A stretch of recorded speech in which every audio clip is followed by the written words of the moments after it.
শুরু করছি tough talk with Ritabrata. আজকে আমাদের অতিথি এমন একজন মানুষ যিনি ভারতীয় জনতা পার্টির এই দেশে সবচেয়ে বেশি সময় ধরে একটি রাজ্যের রাজ্য সভাপতি ছিলেন। 2009 থেকে 2015 তিনি ছিলেন ভারতীয় জনতা পার্টির পশ্চিমবঙ্গের রাজ্য সভাপতি। অত্যন্ত পরিচিত মুখ বাংলার টেলিভিশনের অর্থাৎ ছোট পর্দার সেই রাহুল সিনহা আমাদের সঙ্গে রয়েছেন। টাফ টক উইথ ঋতব্রততে আপনাকে স্বাগত। সত্যি কথা বলতে গেলে যে এটা তো একটা রেকর্ড যে আপনার আগে আমরা জানি যে বিখ্যাত মিস্টার মুখার্জি অর্থাৎ জুলু মুখার্জি তিনি ছিলেন রাজ্য সভাপতি। তারপর 2009 থেকে টানা 2015 এবং 15তে দায়িত্ব দিলেন দিলীপ ঘোষ মহাশয়কে।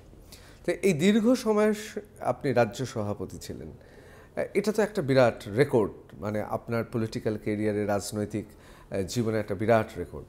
কিন্তু সত্যি কি এখন স্বস্তিতে আছেন? একদিকে লোকসভা নির্বাচন, গোটা দেশে ভারতীয় জনতা পার্টি লড়ছেন মোদীর নেতৃত্বে, অমিত শাহর নেতৃত্বে। আপনি সেখানে সাধারণ সম্পাদক হিসেবে গোটা দেশের বিভিন্ন জায়গার দায়িত্বে রয়েছেন। আবার কানাঘুষো শোনা যাচ্ছে যে এবার লোকসভা নির্বাচনে আপনি আবার প্রার্থী হতে চলেছেন। আবার অন্যদিকে এই মুহূর্তে বিজেপির রাজ্যে অর্থাৎ যে সভাপতি দিলীপ ঘোষ মহাশয়, মুকুল রায় এসছেন। তাহলে একদা একচ্ছত্র অধিপতি ছিলেন ভারতীয় জনতা পার্টির পশ্চিমবঙ্গে। এখন কি মনে হচ্ছে কোথাও যে আরও অনেকে চলে আসায় একটু কোথাও আপনার মনটা খারাপ যে একচ্ছত্র অধিপতি ছিলেন সেটা নন? না না, তা না। একচ্ছত্র অধিপতি কেন হবে? ওই সময়তে পার্টিতে তথাগত রায় ছিলেন, তপন শিকদার ছিল, আগের প্রেসিডেন্ট জলু মুখার্জি ছিলেন, অসীম ঘোষ ছিলেন, অতএব সবাই তো ছিল, আর সবাই মাঝখানেই কাজ করতে হয়েছে। অতএব সেই কারণে এমন কোনো কিছু ভাবার কোনো কারণ নেই যে আমি একা ছিলাম আর কেউ ছিল না। তখনও সবাই ছিল। সেই জন্য দিলীপ দাও আমার আন্ডারে জেনারেল সেক্রেটারি অনেক দিন কাজ করেছেন। তো সেই জন্য ওটা কিছু ব্যাপার নয়। দেখুন, বিজেপিতে আমরা আমাদের একটা পরিবারভুক্ত পরিবারের সদস্য হিসাবে নিজেদের সবাইকে মানি। যেমন আজকে আপনার মেরা পরিবার ভাজপা পরিবার বা আমার বাড়ি ভাজপার পরিবার, এই যে বিষয়টা একটা কার্যক্রম চলছে, তো সংবাদ মাধ্যমের লোকেরা আপনাকে জিজ্ঞাসা করছে যে আপনি তো চেনেন, আপনাকে তো সবাই জানে বিজেপি হিসাবে, তাহলে আপনার বাড়িতে ঝান্ডা লাগাতে হচ্ছে কেন? ঝান্ডা লাগাতে হচ্ছে এই কারণে যে আমরা যে কাজটা করি সবাই করি। অমিত শাহজির বুথে যেতে হচ্ছে কেন? আজকে থেকে নয় তো, অনেক আগে থেকে কার্যক্রম নিয়ে অমিত শাহজিও বুথে বুথে গিয়েছেন, আমরাও বুথে বুথে গিয়েছি, আমরাও বাড়ি বাড়ি গিয়েছি প্রচারে, বাড়ি বাড়ি হ্যান্ডবিল বিলি করেছি। আমরা পদটা যেটা, সেটা কাজটা চালানোর জন্য কখন কোনো পদে কেউ আছে, কিন্তু সবাই একটা পরিবারভুক্ত, সবাই একটা পরিবারের সদস্য। ওই জন্য পদটা বড় জিনিস নয়। এই যে আপনার আজকে মোদিজি দুটো সার্জিক্যাল স্ট্রাইক করলেন, লোকেরা অবাক হচ্ছে। আচ্ছা, মোদিজি খুব কঠোর লোক, সেই কারণে সার্জিক্যাল স্ট্রাইক তিনি করে দিয়েছেন। কিন্তু অটল বিহারী বাজপেয়ী মোদিজির তুলনায় তো অনেক নরম মানসিকতার লোকেরা বলে, এবং কবিও। যেই মাত্র উনি জানতে পেরেছেন পাকিস্তানের সেনা আমার ভারত ভূখণ্ডে কারগিলে ঢুকে রয়েছে, 1 মিনিট কিন্তু অপেক্ষা করেননি সেই সেনাদের বিরুদ্ধে যুদ্ধ ঘোষণা করতে। কিন্তু এই সেনারা কিন্তু আগে তখন ঢোকেনি। অটল বিহারী বাজপেয়ী জামানার অনেক আগে থেকে ঢুকে বসে আছে। তখন ভারত সরকার দেখেছে, চুপ করে রয়েছে। চীন আমাদের অরুণাচলের জমি দখল করে নিচ্ছে, কেউ কোনো কিছু হস্তক্ষেপ করেনি। বাজপেয়ীজি সরকার এসছে, তখন বার্তালাপ শুরু হয়েছে, আগ্রাসন কিছুটা বন্ধ হয়েছে। মোদিজির সরকার এসছে, পুরোপুরি বন্ধ হয়ে গেছে। আপনি দেখুন একই জিনিস পরমাণু বোমা বিস্ফোরণের ক্ষেত্রে। এই যে পোখরানে পরমাণু বোমা বিস্ফোরণ হলো, ভারতের প্রথম বোমা বিস্ফোরণের সাফল্য বাজপেয়ীজি পেলেন। কিন্তু অ্যাটম বোমা কি প্রথম ভারতে বাজপেয়ীজির আমলে বিস্ফোরণ হয়েছে? ইন্দিরা গান্ধী করিয়েছিলেন। কিন্তু লোক ভুলে গেছে, কেউ জানে না। কেন জানে না? তার কারণ ইন্দিরা গান্ধী একটা বোমা ফাটিয়েই আমেরিকার এক ধমকে সব বোমার মশলা গুটিয়ে চুপচাপ বসে গেছে। আরে বাবা, আমেরিকা খেপে গেছে, কিছু করা যাবে না। কিন্তু অটল বিহারী বাজপেয়ী যখন পোখরানে পরমাণু পরীক্ষণ করলেন, বিল ক্লিন্টন ছিল তখন আমেরিকান রাষ্ট্রপতি, সেই সময় ক্লিন্টন অটল বিহারী বাজপেয়ীকে ধমক দিয়েছেন এবং ক্ষমা চাইতে বলেছেন পরমাণু বোমা বিস্ফোরণের জন্য, পরীক্ষণের জন্য। অটল বিহারী বাজপেয়ী পরের দিন সকালবেলা ভারতের বৈজ্ঞানিকদের, এই এপিজে আব্দুল কালাম ওই টিমে ছিলেন, তাদেরকে বললেন যে ভারতের মর্যাদার প্রশ্ন, আমেরিকা চোখ রাঙাচ্ছে, কালকেই বোমা ফাটিয়ে এর জবাব দিতে হবে। পর পর বোমা বিস্ফোরণ হলো, পরীক্ষণ হলো, আমেরিকার হুমকিকে উপেক্ষা করে। বদলে আমেরিকা কি করলো? অর্থনৈতিক অবরোধ জারি করলো, ঘোষণা করলো অর্থনৈতিক অবরোধের। এই সিপিএম, এই কংগ্রেস রাস্তায় রাস্তায় মিছিল করলো। আপনি সিপিএম এর নাম নিলেন, এখানে আমাকে একটু থামাতেই হচ্ছে। দীর্ঘদিন ধরে কমিউনিস্ট পার্টি তারা অভিযোগ করে যে ভারতীয় জনতা পার্টি পরোক্ষভাবে বা প্রত্যক্ষভাবে আমেরিকার মতো শক্তিধর দেশগুলো থেকে তারা বিভিন্ন সুযোগ সুবিধা, অর্থ পায়। দেখুন, সিপিএম হচ্ছে এই দেশেরই নয়, ওরা একটা বিদেশি প্রোডাক্ট, বিদেশের এজেন্ট হিসেবে কাজ করে। তোরা রাষ্ট্র বুঝবে কি করে? এজেন্ট এজেন্টের ধর্ম বোঝে, এজেন্ট এজেন্টের ভাষা বোঝে। আমরা তো এজেন্ট নই, আমরা এজেন্ট তো ভারত মাতার এজেন্ট, ওরা হচ্ছে বাইরের এজেন্ট। পার্টিটার নামই প্রমাণ। আমাদের পার্টির নাম হচ্ছে ভারতীয় জনতা পার্টি, ভারতের, আর ওদের নাম হচ্ছে ভারতের কমিউনিস্ট পার্টি, ভারতের কমিউনিস্ট পার্টি। তারপরে চীনের কমিউনিস্ট পার্টি, রাশিয়ার কমিউনিস্ট পার্টি, হাঙ্গেরির কমিউনিস্ট পার্টি, ভারতের কমিউনিস্ট পার্টি। আর প্রোডাক্টটাই বলে দিচ্ছে নামে যেটা ভারতীয়।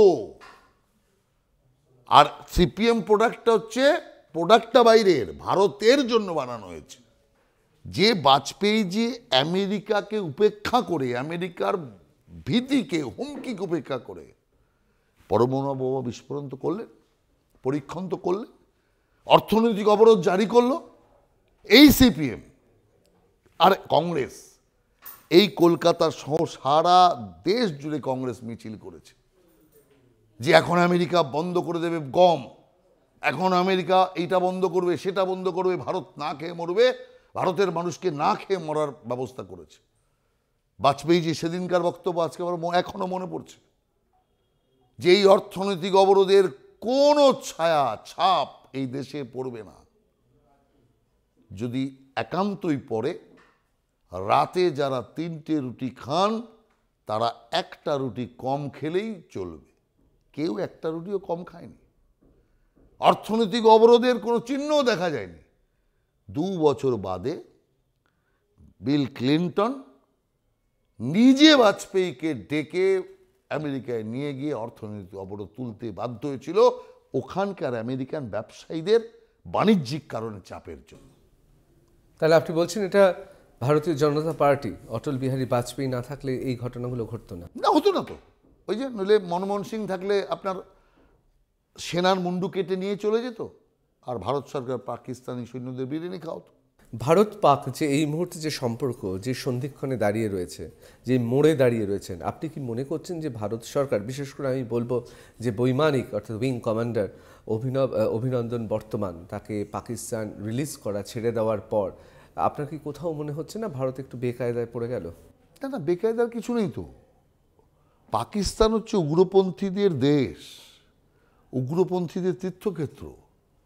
যদি তা না হতো, যখন অভিনন্দনকে ছাড়ার প্রক্রিয়া চলছে, কাশ্মীরের আরেক প্রান্তে আমার সৈন্যের উপর গোলাগুলি চালাচ্ছে, সৈন্য মারা গেল, এর থেকেই তো বোঝা যাচ্ছে যে কুকুরের লেজ সোজা হবে না, সেই কারণে লেজটাকেই কেটে দিতে হবে।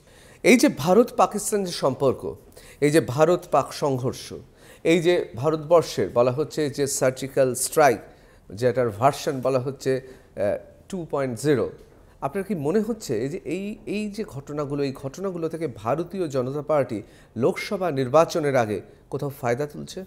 দেখুন, ফয়দার প্রশ্ন নয়, যার যেরকম কর্ম তার সেরকম চিন্তা। সার্জিক্যাল স্ট্রাইক যখন এর আগে হয়েছিল তখন তো নির্বাচন ছিল না, তখন তো সার্জিক্যাল স্ট্রাইক হয়েছিল তার কারণ দেশের প্রয়োজনে। আজকেও যে সার্জিক্যাল স্ট্রাইক হয়েছে তা দেশের প্রয়োজনে। আসল কথা, এই দেশের কিছু রাজনৈতিক নেতা নেত্রী যারা পাকিস্তানের ভাষা বলে, যাদের কথায় পাকিস্তান উৎসাহিত হয়, আতঙ্কবাদীরা উৎসাহিত হয়, ফলাও করে পাকিস্তানে তাদের খবর চাপে, এদিকে জনাধার কমছে, অর্থাৎ ব্যবসায় দিকে ঘাটা হচ্ছে, লাটে উঠছে, পাকিস্তানে এদের জনস্রোত বাড়ছে। এই রাজ্যের মুখ্যমন্ত্রী তো, এই রাজ্যে ধীরে ধীরে মুখ্যমন্ত্রীর জনাধার কমছে, পাকিস্তান পেপারে ফলাও করে মুখ্যমন্ত্রীর বক্তব্য আসছে, ওদিকে জনাধার বাড়ছে। হয়তো আগামী দিন মুখ্যমন্ত্রীকেও চিন্তা করতে হবে, জনাধার যেদিকে থাকতে হবে গিয়ে সেদিকে, সেই জন্য বাসা পরিবর্তন করবেন কিনা এটাও ভাবার বিষয় আছে। দেখুন, বিষয় হচ্ছে এই যে সার্জিক্যাল স্ট্রাইক হলো, যুদ্ধের একটা অবস্থা তৈরি হলো, এটার কারণ তো পাকিস্তান। যদি অতগুলো আমাদের সিআরপিএফ জওয়ান না মারা যেত তাহলে ভারতবাসীও চাইতো না যে পাল্টা প্রত্যাঘাত হোক। কারণ এতদিন ভারতবাসী কি দেখেছে? আমার দেশের সেনার মুন্ডু কেটে নিয়ে গেছে, কংগ্রেস সরকার বিরিয়ানি দিয়ে পাকিস্তানকে সন্তুষ্ট করার চেষ্টা করেছে। কিন্তু এই যে একটা সরকার, যে আঘাত এলে প্রত্যাঘাত হবে, এটাই সাধারণভাবে দেশবাসীর চাহিদা ছিল, দেশবাসীর মনের আকাঙ্ক্ষা ছিল, অর্থাৎ দেশবাসীর আকাঙ্ক্ষা পূর্ণ হয়েছে। দ্বিতীয় বিষয় যেটা এই যে ঘটনার মাধ্যমে এসছে, আপনি দেখবেন যে আমাদের ভারতীয় বায়ুসেনা বা ভারতীয় সেনাবাহিনী, তারা যে বিশ্বের অনেক সেনাবাহিনীর সমতুল্য, এটা প্রমাণ হয়েছে। ভারতের গরিমা বেড়েছে। এরা চিৎকার করত, মোদি কেন বিদেশ যায়, দেশ শাসন না করে বিদেশে ঘোরে কেন? আজকে অপদার্থরা বুঝতে পারছে কেন বিদেশে যেত আর কেন ঘোরে।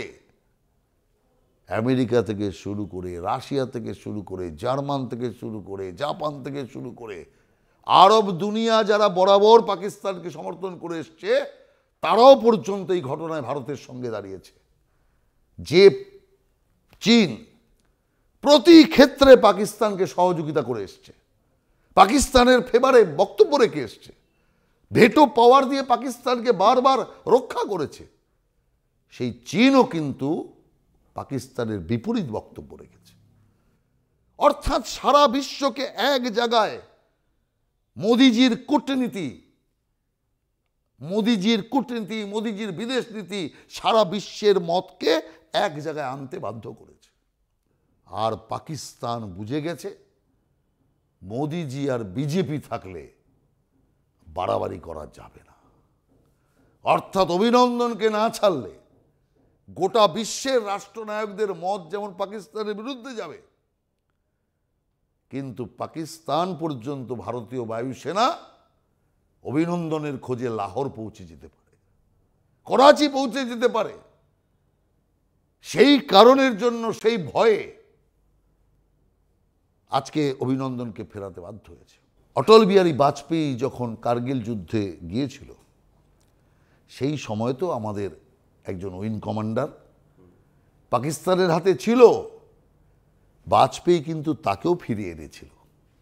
সেই কারণে বুঝতে হবে আমরা দেশটাকে ভালোবাসি, ওরা ভোটটাকে ভালোবাসে।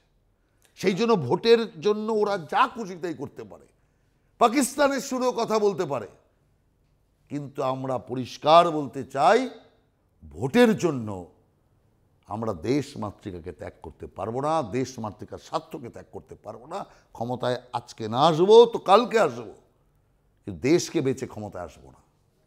এটা ঠিক, নিঃসন্দেহে যে এই ঘটনায়, অর্থাৎ পাকিস্তানের সঙ্গে ভারতের এখন যা কূটনৈতিক এবং বৈদেশিক যে সম্পর্ক, তাতে ছায়াপাত করেছে, দীর্ঘ ছায়াপাত করেছে। গোটা বিশ্ব বুঝিয়ে দিয়েছে পাকিস্তানকে যে গোটা বিশ্বর কেউ সন্ত্রাসবাদের সঙ্গে নেই। ফিরবো আরও অনেক প্রশ্ন নিয়ে।